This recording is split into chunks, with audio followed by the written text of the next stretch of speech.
Paolo Avellino, inaming proud sa ganda ng girlfriend. Matapang na inamin ni Paolo Avellino na proud siya sa kagandahan ng kanyang girlfriend. Sa kabila ng mga espekulasyon tungkol sa estado ng kanyang puso, tila wala nang tinatago si Paolo at mas lalong nagiging vocal tungkol sa kanyang nararamdaman.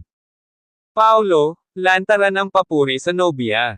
Sa isang recent interview, hindi napigilan ng aktor na pahagingan ang kanyang espesyal na someone. Nang tanungin kung anong nagustuhan niya sa kanyang rumored girlfriend, agad niyang sinagot na sobra siyang proud sa ganda nito. Siyempre, proud ako. Ang ganda niya, hindi lang sa panlabas kundi pati sa ugali, diretsahang sagot ni Paolo. Dahil dito, lalo pang nagliyab ang espekulasyon kung sino nga ba talaga ang babaeng ito.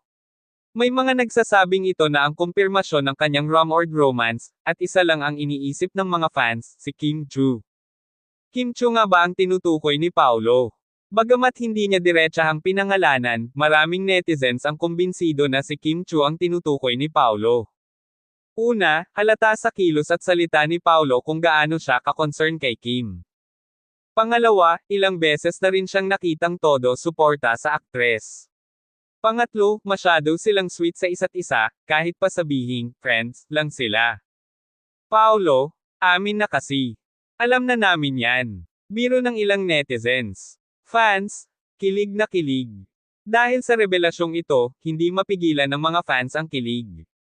Heto ang ilan sa kanilang reaksyon. Grabe, Paolo. Pakilala mo na kasi ng official. We know it's Kim. Kim is glowing these days. Baka naman si Paolo ang reason. Paolo is so proud. Love is in the air. Ano ang next move ni Paolo?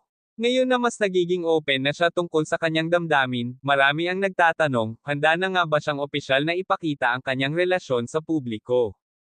O mas pipiliin nilang panatilihing pribado ang kanilang love life? Ano sa tingin nyo? Si Kim Chu nga ba ang tinutukoy ni Paolo? I-comment na ang inyong thoughts at huwag kalimutang i-like at i-share ang video na ito para sa latest showbiz updates.